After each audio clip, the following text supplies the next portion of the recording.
Xin chào. Thank you, President Quang, for your generous words, and let me thank you and the government and the people of Vietnam for the sincere welcome and hospitality that has been extended to me and to my delegation. Over the past century, our two nations have known cooperation and then conflict, painful separation, and a long reconciliation.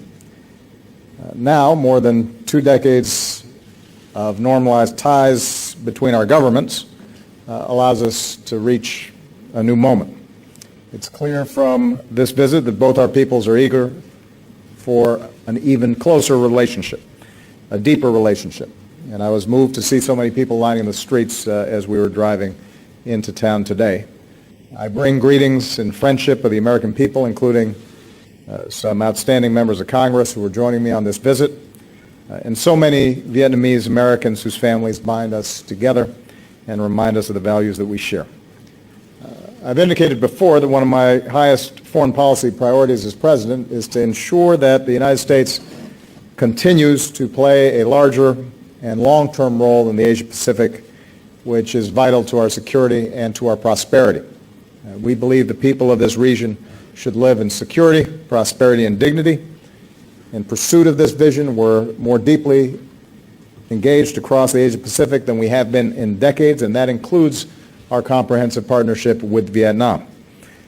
If you consider where we have been and where we are now, the transformation in the relations between our two countries is remarkable. Over the past 2 decades, our trade has surged nearly 100-fold, supporting jobs and opportunities in both countries. Since I took office, we've boosted U.S. exports to Vietnam by more than 150%. We're now the single largest market for Vietnam's exports. American companies are one of the top investors here. With our Fulbright programs, thousands of our students and scholars have studied together, and more than 13,000 young people across Vietnam are learning new skills as part of our Young Southeast Asian Leaders Initiative. Vietnam has become one of the top 10 countries with students in the United States. This year we've welcomed nearly 19,000, the most ever. And last year, Vietnam welcomed nearly 500,000 American tourists to this country, and I will assure you that more are on the way. Our two governments are also cooperating more closely than ever. As part of our engagement with ASEAN and the East Asia Summit, we're working together to advance regional security and stability. Vietnam has welcomed American Navy ships to your ports. Our militaries are conducting more exchanges and partnering on maritime security. Together we're pursuing the Trans-Pacific Partnership, not only to support trade, but to draw our nations closer together and reinforce regional cooperation. We're doing more to meet global challenges, from preventing nuclear terrorism to promoting global health security so that outbreaks of disease don't become epidemics. And with this visit, the United States and Vietnam have agreed to a significant upgrade in our cooperation across the board. We're taking new steps to give our young people the education and skills that they need to succeed. And I'm very pleased that for the first time, the Peace Corps will come to Vietnam. Our Peace Corps volunteers will focus on teaching English, and the friendship that our people forge will bring us closer together for decades to come. University and others will help Vietnamese universities boost training in science, technology, engineering, and math. Harvard Medical School, Johnson & Johnson, GE, and others will join with Vietnam universities to improve medical education. And now that the government of Vietnam has granted the necessary license, we can say that Fulbright University Vietnam, this country's first nonprofit independent university, can move forward and open its doors and welcome its first class this fall. We're increasing trade. With Vietnam's announcement on multiple entry visas, it will be easier for Americans to come here and do business and travel.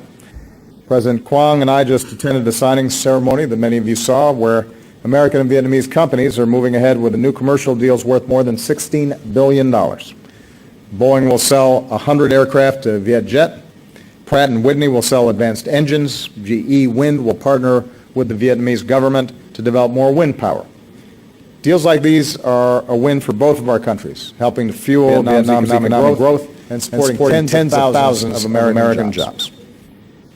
We agreed to work to ratify and implement the Trans-Pacific Partnership as soon as possible. because it will support vital economic reforms here, further integrate Vietnam into the global economy, and reduce tariffs on American exports to Vietnam. And we discussed the high standards that Vietnam has committed to meet under TPP on labor, the environment, and intellectual property. And I conveyed that the United States is prepared to offer technical assistance to Vietnam as it works to fully implement these standards so that TPP delivers the benefits that our peoples expect. With regard to security, the United States will continue to do our part to address the painful legacy of war. On behalf of the American people, including our veterans, I want to thank the government and the people of Vietnam for the many years of cooperation to account for Americans missing in action. Solemn efforts that will continue together. We'll continue to help remove unexploded landmines and bombs. And now that our joint effort to remove dioxin, Agent Orange, from Da Nang Airport is nearly complete, the United States will help in the cleanup at Bien Hoa Air Base. We've agreed to continue deepening our defense cooperation, including patrol boats and training for Vietnam's Coast Guard, and to work more closely together in responding to humanitarian disasters. And I can also announce that the United States is fully lifting the ban on the sale of military equipment to Vietnam that has been in place for some 50 years. As with all our defense partners, sales will need to still meet strict requirements, including those related to human rights. But this change will ensure that Vietnam has access to the equipment it needs to defend itself, and it removes a lingering vestige of the Cold War. It also underscores the commitment of the United States to a fully normalized relationship with Vietnam, including strong defense ties with Vietnam and this region for the long term. More broadly, the United States and Vietnam are united in our support for a regional order, including in the South China Sea, where international norms and rules are upheld, where there is freedom of navigation and overflight, where lawful commerce is not impeded, and where disputes are resolved peacefully through legal means in accordance with international law. I want to repeat that the United States will continue to fly, sail, and operate wherever international law allows, and we will support the right of all countries to do the same. Even as we make important progress in the ways that I've just described, there continue to be areas where our two governments disagree, including on democracy and human rights. And I made it clear that the United States does not seek to impose our form of government on Vietnam or any nation.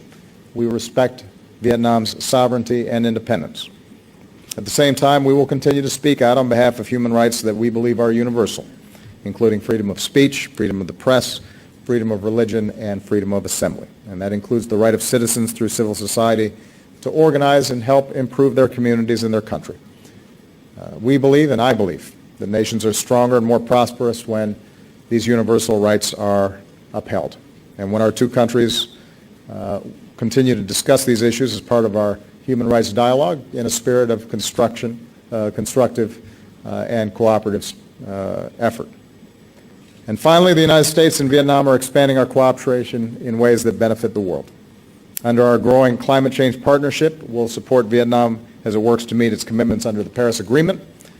Because our two countries and others have committed to joining the agreement this year, we're within striking distance of it entering into force before anybody expected. In the meantime, we'll help communities in vulnerable regions like the Mekong Delta adapt to a changing climate and assist Vietnam's transition to a low-carbon economy.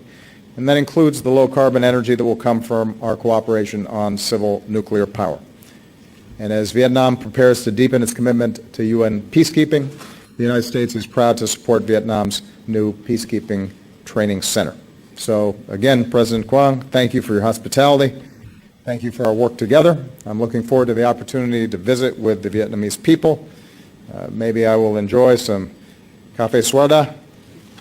I believe that the relationship between the Vietnamese people and the United States can be one of the most important in this critical part of the world. And I believe that the upgrade in our ties that we've achieved today will deliver greater security, prosperity, and dignity for both of our peoples for many decades to come. Xin cảm ơn.